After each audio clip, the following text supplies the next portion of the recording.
All right. So I've had several people come to me about the teaching yesterday. Lots of things, there's lots of questions. I understand that. And what really blows people away is whenever I say, and if they haven't seen my teaching regarding the Ark of the Covenant, I say, well, you do know that I believe the Ark of the Covenant is going to be the image of the beast. Their jaw goes, yeah, I believe with all my heart, the Ark of the Covenant will be the image of the beast. Not the mark of the beast, the image of the beast. If you haven't seen that teaching, you need to check it out. Because remember, the end times is all about deception. Yeshua himself said the very elect would be deceived if that were possible. So if the very elect are going to be deceived that the anti-Messiah is going to be the Messiah, that means that anti-Messiah has to use the things of Yahweh. So what's it going to be using? The Ark of the Covenant, the tent of meeting. And I believe with all my heart too that everyone's looking for another temple to be made. I don't see that in the scriptures. I have another teaching on that. It's I haven't renewed this one yet, but it's back from my 119 days. It's simply called the tent. I believe this thing is going to be happening in the end times. It will not be a temple. Now, they may eventually start working on building it when the end times begin, but it will all begin with the tent of meeting. Okay, they will bring it right back up. Okay, and that's where they put the Ark of the Covenant in. Okay, I got that teaching. Please check it out if you haven't seen it. I know it may go against lots of what you guys have been taught, and it's so funny because these last few years, the Father has just done a major paradigm shift on everything have been brought up to believe on many things, and I just go, man, it's this is interesting. Okay, I'll stop talking. Do we have any questions? What are your thoughts on what's going on with Israel right now with the Temple Mount? And I think the Muslims have left the Temple Mount. It looks like the Jews may be in control of it. I'm seeing a lot of talk of a rebuilt temple. I know that kind of goes against what right. Okay, confession. I don't keep up with current events. We have a TV in our house. We don't have television. We don't have cable or anything like that. We have it for Netflix, and we're very picky on what we watch. And it's funny you bring this up because I just saw it on Facebook. I think it was last night. I'm going, oh my goodness, what's going on? I had no clue. And in that light, all I can say is I've seen lots of things like this throughout the last 25 years. Okay. Things start heating up and it dies down. Heats back up and dies back down. So I'm cautious in saying this is something. Okay. Can it be something? Sure. All of it can be something, we're like Rob said, I don't know where he's at now, but, and even Zach had made mention today where it's like, we can go a lot longer. Now, personally, I struggle with that because of different studies I've been looking into and what have you. And what, in my view, and I want to clarify something real quick too. I'll come back to your questions here too. I've had someone say, Steve, we're not near as bad as in the days of when it was because, look at how bad, when Sodom and Gomorrah and Yahweh, destroyed that and stuff. I go, yeah, well, wait a second here. I say, that was just one city. Okay. Look at San Francisco. Okay.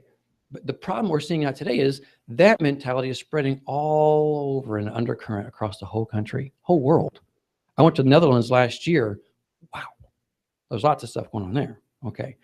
And so, there's an undercurrent of this mentality. It's really sweeping now. And I think Rob mentioned that there's still lots of good in the world. I agree. There's tons of cool and good stuff in the world, but it's being infiltrated very, very, very fast and quick. Okay. How long will it go? I don't know. My biggest thing is have my heart right at all times, and my family will tell you, okay, that every feast time, spring and fall, we look up. I mean, we do. I mean, and as I mentioned before, the days I am always looking forward to at this current understanding where I feel I'm at is second Passover, okay, in springtime. I'm really looking then, always, no matter what year it's going to be from here on out, and the last day of Sukkot. Those are the ones. And if you have not read the significance of the end of Sukkot, that article, please, I consider that something you need to consider. It's on my, it's under the written teachings. But so I'm always, from this point on, where I believe we're at in time of history, if it doesn't happen for another 10, 20 years, doesn't matter. At those feast times, I'm looking up. And here's another thing. I know a lot of people are waiting for, like economic collapse and all this evil and bad stuff to happen. Well, wait a minute. Yeshua said, as in the days of Noah, okay? It does not mean, in my opinion, there will be Nephilim walking at that time. Yeshua said, men were eating, marrying, drinking, giving. It was the attitude. That is the element that he's referring back into the days of Noah, okay? Well, where are we at? People are eating, drinking, marrying, giving in marriage, and sin's abundant, okay, in that. And that's what they're rejoicing in that as well. If we have an economic collapse, there's not going to be a lot of eating, drinking, marrying, giving. It's going to be like, you know what I'm saying? So, and if there's an economic collapse, if that happens, I can tell you, I would say we've got at least another 20, 30, 40 years after that, because it's got to rebuild. Times have got to be good. For according to Yeshua's words, times have got to be good times whenever this earthquake of Isaiah 24 happens, in my opinion. So back to your thing. Can it be something? Sure. How it's going to play out with it, I really don't know. I try to stay away from speculation. I want to stick to the word of God only as much as I can.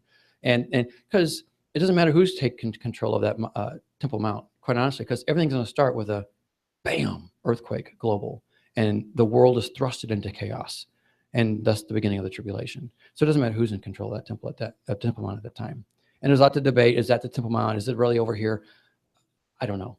Yeah, I don't get into those debates. Now, it doesn't mean that there's not something important to be learned from them. No, I'm not belittling those who say it's over here. I've looked at it and they got some really cool thoughts. Okay, and I'm not saying that they're wrong, but I'm not going to get into those debates. That's not worth it for me. So hopefully I answered your question there. Okay. Someone else. There we go over here. As it relates to the Ark of the Covenant. Yes, sir. So I've heard a lot of different teachings on it, but in Revelations 11, starting really with verse 15, but really 19, because at the seventh angel sounded, but verse 19, and the temple of God was open in heaven, and there was seen in the temple the Ark of his testament. Yes. So technically the Ark of the Covenant is with the Father. Now I've heard teachings saying that what happens in the heavenly realm is here on earth. Do you believe that the actual ark is here on earth, or is it in heaven? Because this would be a good sign. Until the heavens open, the ark will not return to earth. And then it also, I think, is kind of interesting how it ties into Deuteronomy 31:26, where he says the Torah is in the side of the ark, right, as a testimony against the people. Correct. Okay, I can't find it. Maybe someone else can find it. It's in the book of Hebrews, where the author is saying that everything that was in heaven, Yahweh showed Moses to make down here. Okay, so and that is the temple. And by the way, I bring this out in the tent teaching, that everyone imagines the temple of God in heaven, okay, as this stone-made temple. It's a tent. Because remember, what Moses saw, he made. He made a tent. Okay, so keep that in mind. So, yeah, there's an ark up there just as much as there's the temple, the tent of meeting up there. Okay, and that's the ark of God. But you have the ark of God down here too. It's almost like, if I can say it this way, it's kind of funny to thought of this. You know, we have people, we call them snowbirds. Okay, when they live up north, what do they do in the wintertime? They go down south. So he's a snowbird. He's got home here and home here. Okay, type of a thing, and he went just like this way. Okay, and so that's the perfection he lived in. So yeah, temple there, ark is there, but there's an ark down here too. And I can tell you right now, when that tent and ark are found, get ready, because it's it. Now I struggle thinking that it's going to happen. I think personally, there's a psalm that says truth will burst forth from the ground. I'm sorry, I forgot what psalm it is. And I've talked to a friend about this, and he agrees. He goes, I think this is when the Ark of the Covenant is revealed by way of the great earthquake. Everyone's looking for it, but the earthquake will break it open, and truth will burst forth from the ground. And this is when, and think of it, you know, Satan is real good about taking the good and twisting it. Now listen to me. There's a lot of people who are just now coming into Torah, understanding it. Yeshua gave us an example about the 4 soils. The seed was planted here, seed was planted here. But immediately the bird came down and snatched it up. Seed grew quickly, but it died fast because it had no roots among that. Then another one, it grew up, but then was strangled and choked. Only one happened. Well, right now, what are we seeing? The truth is being planted again. It's all being renewed. Here we go. And it's all happening again. And Satan is going to come forth and he's going to present this twisted truth. It's Torah, but it's not Torah. And there's a movement out there. I don't know what you believe on this. I don't mean to offend you if you're wrong. If you're wrong. In my opinion, you are wrong. Yeah, no subliminal messages going on here. Okay. No, but the whole point is there is a movement going out there that when Yeshua died, he is now, and I agree with partial, but this is the twisting of it. He is our high priest in heaven. And then they say that when he comes back, he's our high priest here. And he will serve as our high priest here. This is Torah people saying. I'm sorry if you're out there. I disagree. And because he doesn't do away with any of the Torah. In Hebrews chapter 8, verse 4, you can check it out. It says, when he can't be a priest on earth if there's a temple on earth. Because the law, and it says it, which lets us know the law is still applicable even today. It says says that the Levites are supposed to be the ones in the priesthood, in that temple. And this is why there's no temple in eternity. Because this is when he rules and we rule with him as priests, remember? But why and how can we do it on earth? Because there's no temple on earth. Because if there was a temple, the Levites would have to be the priests. But because there's no temple, he is the high priest. We are the priests under him. Thus, in eternity, there is no temple on earth. Make sense? But my concern is that this is where I believe the Antichrist is going to deceive many people who are coming into Torah because they don't have the full understanding. They kind of blend what we had in the church with today. I was like, well, yeah, the Torah stuff for today, but this one part is gone. Okay? And this is what I bring forth in that teaching called Satan's Greatest Masquerade. If you haven't seen it, I addressed this, is that well, just see the teaching because I'm telling you that teaching I think is groundbreaking, the Satan's Greatest Masquerade. And then I make a part 2 where I answer many questions that came in. I had tons of flooded questions about that because they said, you're wrong, Steve. I'm going, no, just hold on a second, and look at it. But my concern is that we are seeing things about this ark and the temple and the priesthood and stuff being twisted in the Torah community. I'm very, very concerned about it. Because it's, even Yeshua said, the very elect would be deceived if that were possible. And we're mixing and twisting.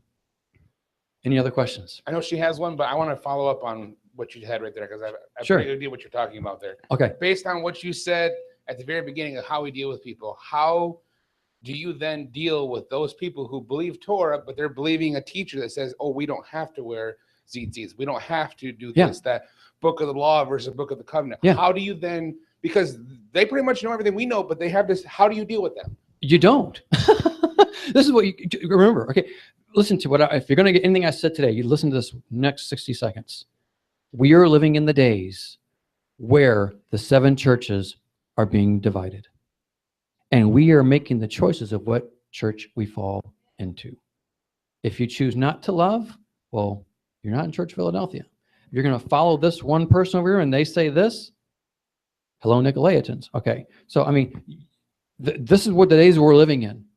And they are choosing to follow a man who is saying, you don't have to do this, what Yeshua said to do. Okay, and that's what they're doing.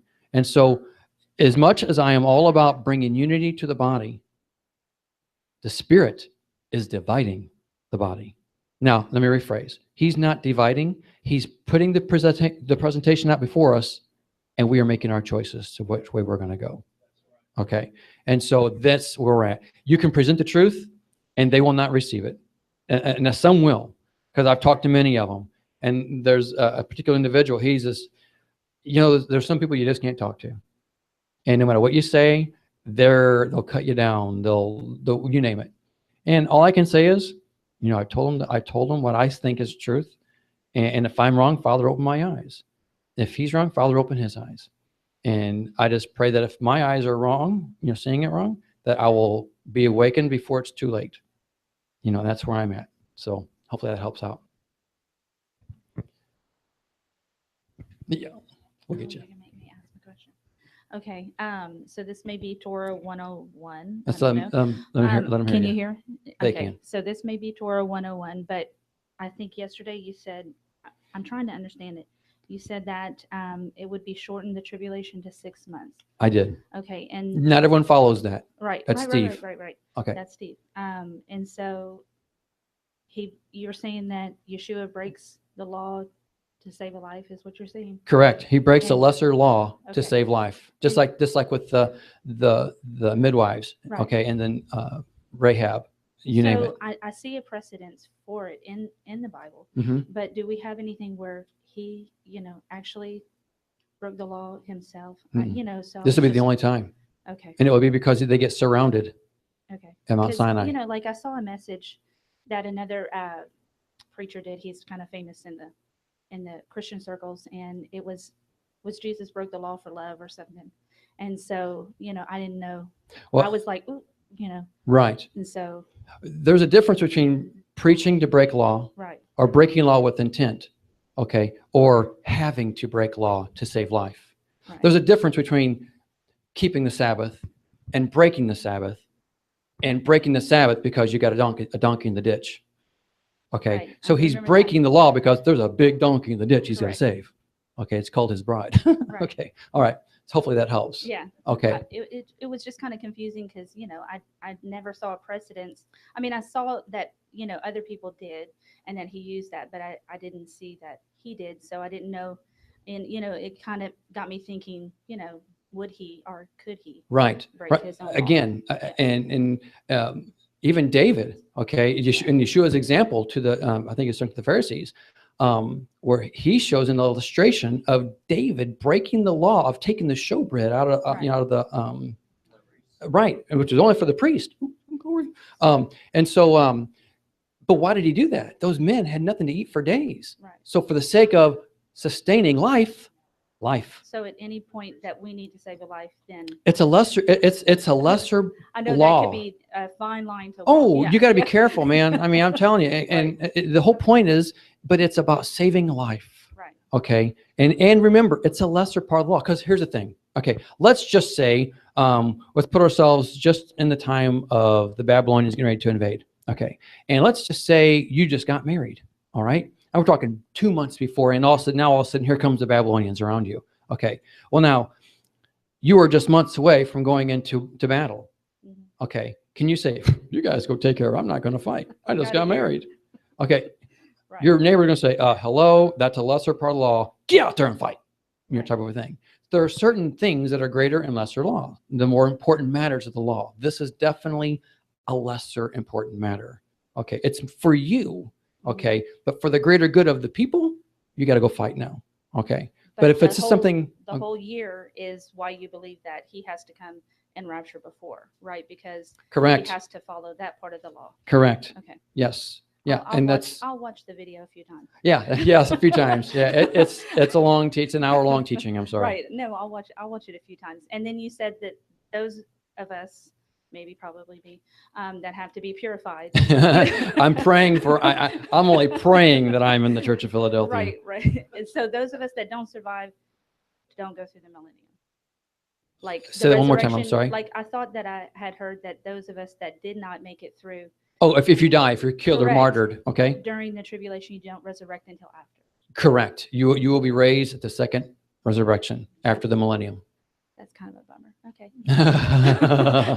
Okay, Okay, that's it. all right. Oh, we had a question over here first. I'm sorry, we had one over here.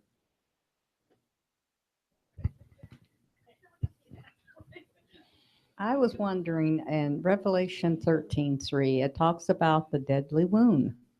You Oh. said that everything's going to be nice and quiet, but the deadly wound has to come before the Antichrist comes. Okay, Because he's going to come and heal that deadly wound. but he dies first. And here's another thing. We're talking metaphoricals here. Okay, metaphors.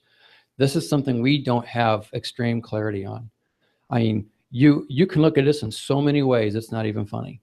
I've had a friend who is convinced that this is going to be an anti-Messiah who rises. Okay, and he's killed in the head. Okay, and then he's raised. Thus, he's the Messiah because he raised like Yeshua. Blah blah blah. I struggle with that mentality because I believe that that the person who comes will be a Jesus. Okay. And so I struggle with that. Is it wrong? I don't know. Point in case, though, it's that there's another view out there and looks at this as it's the Islamic, okay, the Mahdi and all this stuff, okay, but it's the whole caliphate. It was basically died back in World War I, right in that time frame, okay, but now all of a sudden we're seeing a rise, and they're looking for this caliphate to rise again, and the whole world, he says, will be amazed because the caliphate has come back to life under the Mahdi, which I believe is all a pretense. This is going to be the fake anti-Messiah, in my opinion, okay? Wrong or right, I don't know. But so to point that, boy, there's a lot of conjecture in there. I think we got to be cautious on something of that, using that verse, because there's just too much mystery around that one verse, in my opinion, to say, this is my theology, we need to run with it. I think that's one of those nuts we got to keep loose for a while until it all plays out. Well, I guess that I had heard that Satan gets kicked out of heaven by Michael before the great day of the Lord. Or does it happen the same day? No, it's going to happen about 6 months, 5 months, 3.5 years is the teaching that I have gotten into. And so I want to clarify that, because there is going to be a deadly wound. Some people say it's going to be, Satan is going to be a man, and Antichrist, in other words, or it's going to be Satan himself will reveal himself as a man and deceive most of the world if it wasn't for God. Yeah, sure. But where is that going to differ with what I presented? I guess I'm asking. Well, you kind of said that, and I know it says in Noah's day it's going to be like that. They're going to be taken in marriage. It's going to be like Sodom and Gomorrah. Which absolutely. But there has to be a deadly wound for him to come back and say, peace, peace. And everyone will think it is Christ. But it's not going to be. It's going to be. Okay, I guess where I'm struggling at is because I believe in Scripture says that all is good, and then boom. Because Yeshua said, all going to be good until this one day. And he attributed it to his parousia. Remember, 2 different Greek words. Very important. Okay. Parousia and erhomai are 2 different things. The erhomai is the day of the Lord when he comes and conquers at the day of Armageddon, okay? Parousia is when he comes and takes his bride, okay? So, and it's the parousia word that he uses here, that all will be good up until this day, which he likened unto the days of Noah. So this is, there's no Antichrist going to be killed at that time. I believe he'll be revealed. Because according to 2 Thessalonians chapter 4, or chapter 2, it says that he will be revealed. Okay, just just before they may be at the same day. We don't know. Okay, but that doesn't mean he's killed and has that deadly wound all of a sudden either. So I think there'll be an element there that, as far as when it starts, it will definitely be everything's caught off guard. We're all caught off guard. Those of the world, those of us who are, Paul himself says, "You are not in darkness; that this day should catch you by surprise." Okay, so we're living in the light, and that's why I think we should know what's going to happen on a moed. Okay. Okay. We have one more over here. I'm sorry. He was first. Got to keep things straight. Real quick. It is 2:30. What is our time frame? Hello.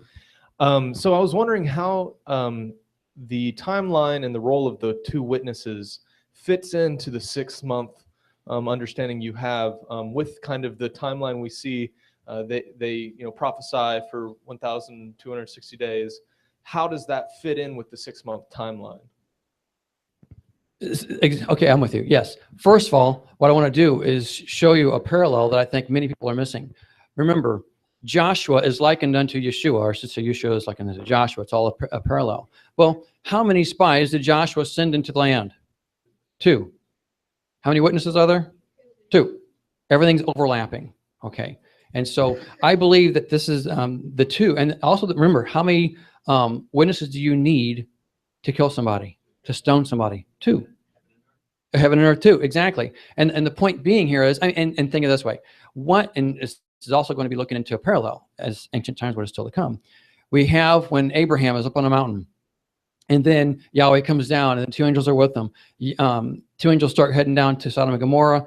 And then Yahweh appears speaking to Abraham. Abraham starts debating, hey, 5, 10, all this, how low can it go down to? The two men, angels, go down for what? To see if what is happening is really happening. The two witnesses. What do we see the next day? They're stoned. You need two witnesses. Okay. And so same principle here with the two witnesses. And the timing is exactly overlapping. It's supposed to be in that same judgment time. But what gets cut short? The judgment time. So their time is cut short equally. It's completely overlapped. It all works tight together. Does that answer your question? Okay. Okay. We had a question here. Okay. One more. Sorry. Daddy say anywhere in here I'm supposed to store up food. I'm serious. I'm with you. Okay. Okay. So, except for Joseph, 7 years, you know. Right. Of course. Of course. Anywhere in here to tell us. Okay. Let me answer your question on that. To say, is there something that says you have to store up food? Well, no. Okay. There's nothing that specifically says save up food. Okay. Now, that aside, let's just pause for a moment. I think it's only wisdom to have at the bare minimum a week to 2 weeks worth of food in your house, just for natural disasters. Yeah, if we had a friend when we just visited not too long ago here in Nebraska. They had a tornado went through their neighborhood, messed up tons of houses. Power was out for a long. Matter of fact, they lost a lot of food. Okay, or could have. They had to go buy a generator real quick. Point being is, having that food on backdrop is, in my opinion, it's an insurance. Okay, when we lived in Costa Rica, we had some food stored. Okay, my mentality was, it can happen. This was, bear in mind, at that time, I was very post-trib. We're going to go through it. I want to be prepared. I want to hit pause here. Remember, every physical preparation you have can be gone in a second.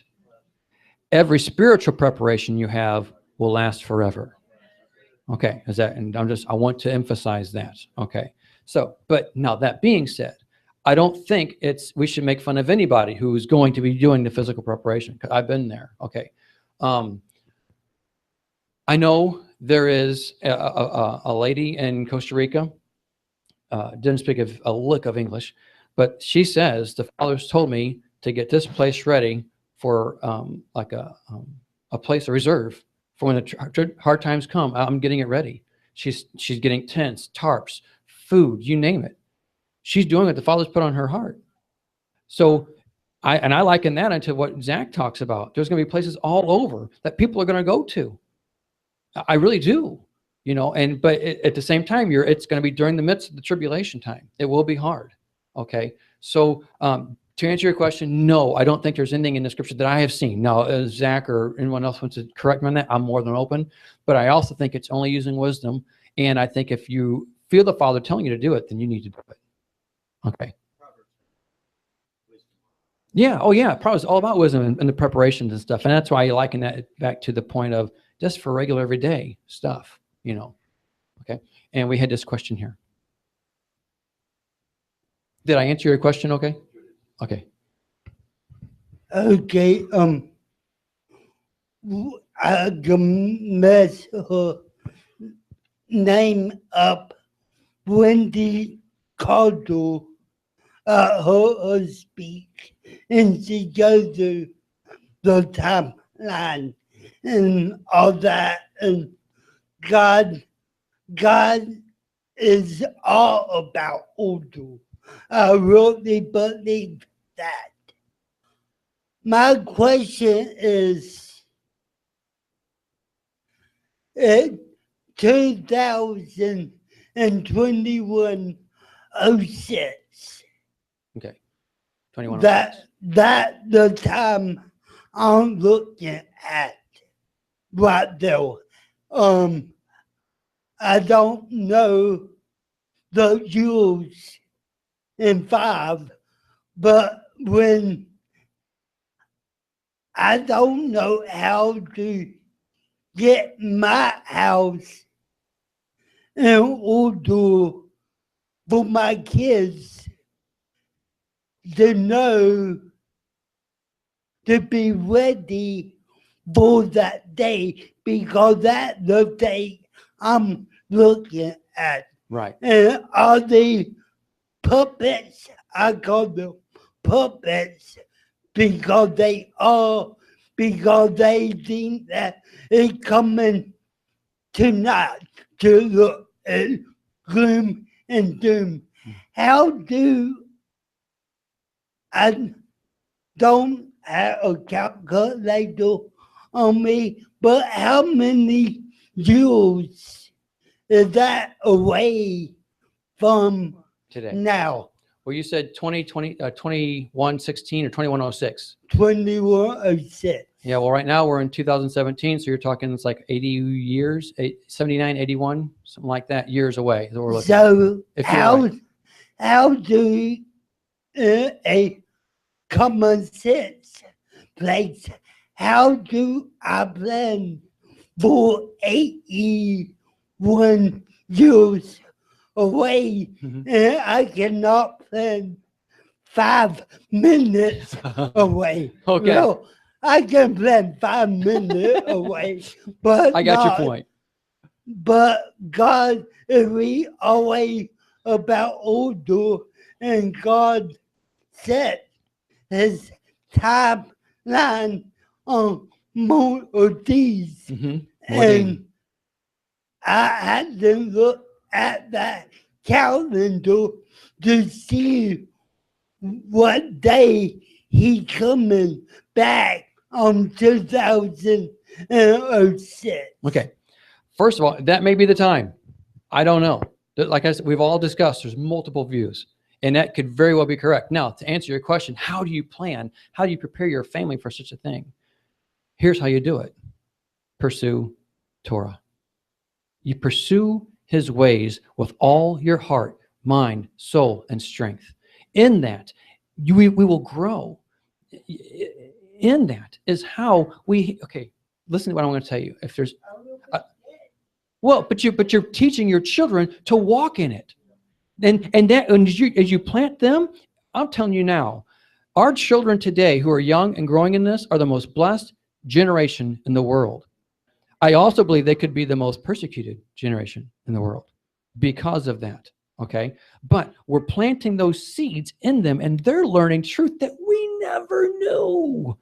Wow. And they have the understanding when they're young. That means they're going to be growing in those blessings all the more because the Father's going to bless them. They're walking in his ways far more than what we ever had as growing up as children. That is a preparation in here.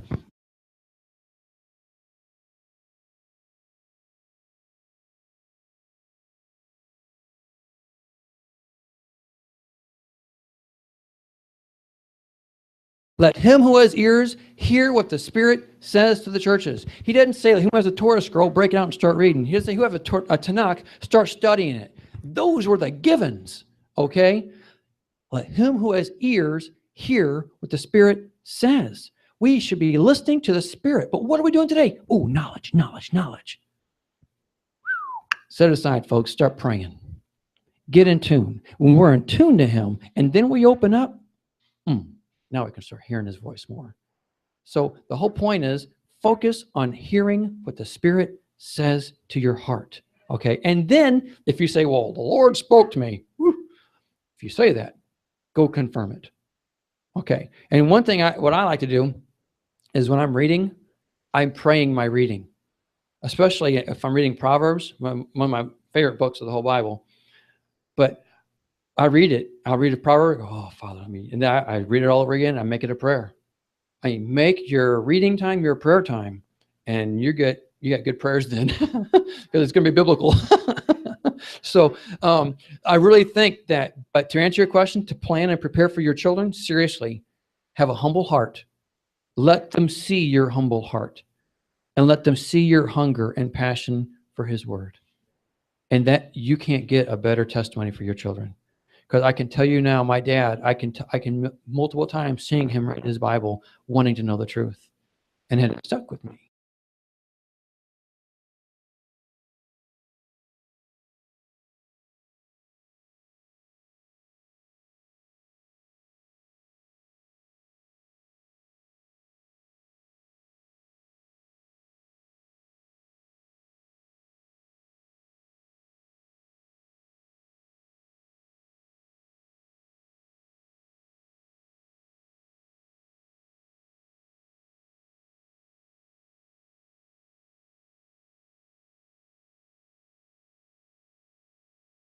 you work here, you work there, you live in that neighborhood, I live in this neighborhood. That means we have different audiences that we can minister to.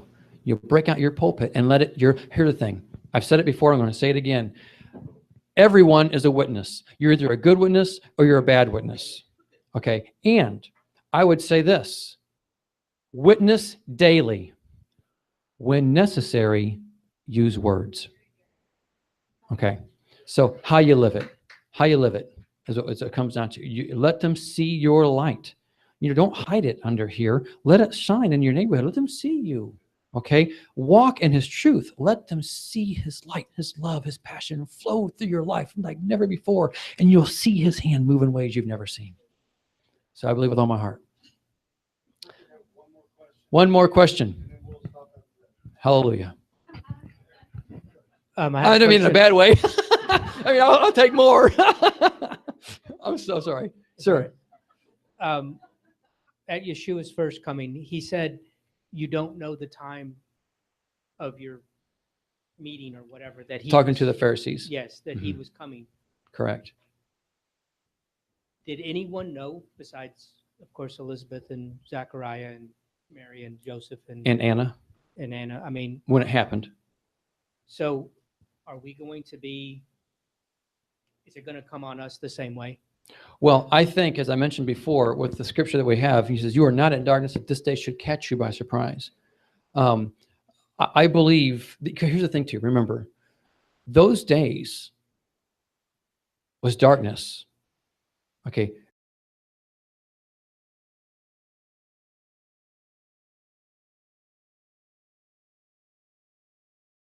To the world, but the darkness has not received it. Well, let's think about this for just a second, okay? Where, and it said because they loved their evil ways. Okay, now where did the light come to? Jerusalem. Everyone talks about this darkness of the world. This is the darkness of his people. He didn't go out into the world at that time, okay? He was right there in the heart of Jerusalem, all right? And so it was the darkness of those people. So that was a time of darkness. So it's no wonder they didn't know the time of his coming. Okay, here we are. Though we are in darkness in the church, there are people who have stepped out of that church, if I can say darkness, and we're starting to pursue the light. Thus, Paul's words, you are not in darkness. Okay, this day should catch you by surprise. We are pursuing the light now. And granted, we all have our different understandings and different calendars, you name it. But we're all pursuing the Torah. Okay, and I think as that time comes, he will reveal to us when it does happen. And I'm telling you the truth. I can't underscore this enough in my messages. I'm telling you, it's all about love. It's all about love, passion. And yes, that love can have the righteous indignation. Yes, that love can have a hammer fist to it, done in the right way. You know, my prayer for the last many years has been the Luke 21:36 says, pray that you may be able to escape all these things and stand before the Son of Man. You know, and I look at the element with what you have in the Church of Philadelphia. Well, that's the Church of Philadelphia prayer. Okay, and something else. I mentioned in the Church of Philadelphia teaching. You know, the Church of Philadelphia says, I know you have little strength. The word for strength there is dunamis. Okay, now if you go back to Acts, this is the exact same word that Yeshua said, you shall receive what? Great power. Dunamis, dynamite. The exact same word used in Acts chapter 1, this is what you're going to get, is the exact same word the Church of Philadelphia says you don't have anything of. He says, I know you have little power, little dunamis. Over here, wow, we've got tons. Oh, we're barely making it. There's something to be said about that. That means these people are exhausted. They're drained. They're doing everything they can. See, a lot of people, I'm growing up in the Pentecostal church, I've been told, you're going to receive the Holy Spirit power within you. Blah, blah, blah. Okay. Yeah, I'm with you. Okay.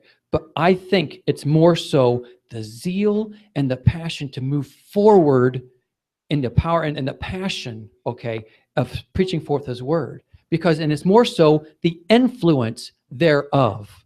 You will have power. Your influence is going to be massive. And what happened to the Church of Philadelphia? Their influence, I'm Church of Philadelphia, second chapter of Acts there, their influence was like, wow. The influence was massive. What's the influence of the Church of Messiah today? Very minimal. Very minimal. Your influence will be very little. And I believe that's where we're at today. Those who are truly pursuing with a humble, loving heart, your influence is going to be very little. And it's all coming back to what? Jeremiah, the frustrations. Why? Because he didn't have any influence. They didn't listen to him.